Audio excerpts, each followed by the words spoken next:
Praise the Lord.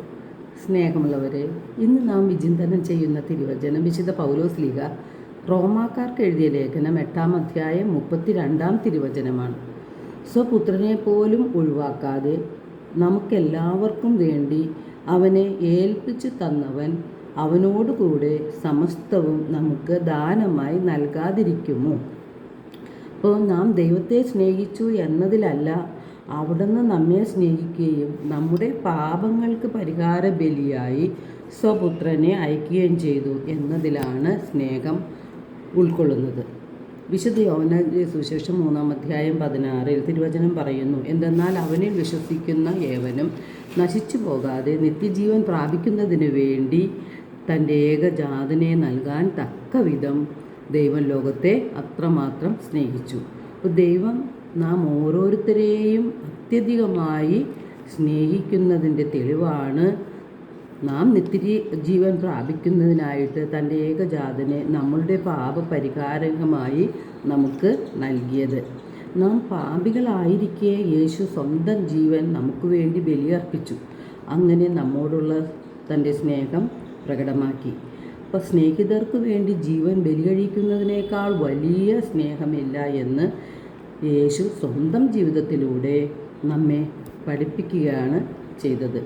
നാം നമ്മുടെ സ്വന്തമല്ല, യേശുവിൻ്റെ തിരുരക്തത്താൽ വിലയ്ക്ക് വാങ്ങപ്പെട്ടവരാണ്. നാം നമുക്ക് വേണ്ടി ജീവിക്കാതെ നമുക്ക് വേണ്ടി ജീവൻ ബലിയർപ്പിച്ച യേശുവിന് വേണ്ടി ജീവിക്കുന്നവരായി നാം മാറണം. എങ്കിൽ മാത്രമേ നമ്മുടെ ഈ ലോക ജീവിതത്തിന് അർത്ഥമുണ്ടാകുകയുള്ളൂ. യേശു തൻ്റെ ശരീരവും രക്തവും നമുക്ക് ഭക്ഷണപാനീയമായി നൽകി നമ്മോടൊപ്പമായിരിക്കാൻ അപ്പത്തിൻ്റെ രൂപത്തിൽ യേശു സജീവനായി ഇന്നും തിരുവോസ്തിയിൽ വാഴുന്നു.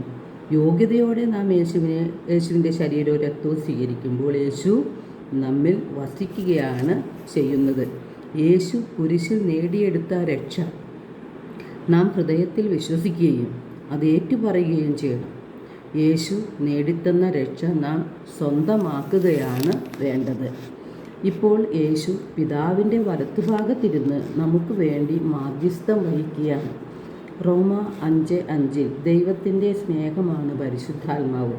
നമുക്ക് നൽകപ്പെട്ടിരിക്കുന്ന പരിശുദ്ധാത്മാവിലൂടെ ദൈവത്തിൻ്റെ സ്നേഹം നമ്മുടെ ഹൃദയത്തിലേക്ക് ചൊരിയപ്പെട്ടിരിക്കുകയാണ്. സമാധാനത്തിനും സന്തോഷത്തിനും വേണ്ടിയുള്ള മനുഷ്യ ഹൃദയത്തിൻ്റെ ദാഹം പൂർത്തീകരിക്കുന്നത് പരിശുദ്ധാത്മാവിലൂടെയാണ്. നമ്മെ സൃഷ്ടിച്ച് പരിപാലിച്ചു കൊണ്ടിരിക്കുന്ന ദൈവം നമ്മുടെ ആവശ്യങ്ങൾ അറിയുന്നവനാണ്. നാം അവിടുത്തെ രാജ്യവും അവിടുത്തെ നീതിയുമാണ് ആദ്യം അന്വേഷിക്കേണ്ടത്. അപ്പോൾ നമുക്ക് ആവശ്യമുള്ളതെല്ലാം ദൈവം നമുക്ക് നൽകും. ദൈവത്തിൻ്റെ ശക്തമായ കരത്തിൻ കീഴിൽ താഴ്മയോടെ നമുക്ക് നിൽക്കാം. ദൈവം തക്ക സമയത്ത് നമ്മെ ഉയർത്തും. ദൈവം നമ്മെ ഓരോരുത്തരെയും സമർത്ഥമായി അനുഗ്രഹിക്കട്ടെ.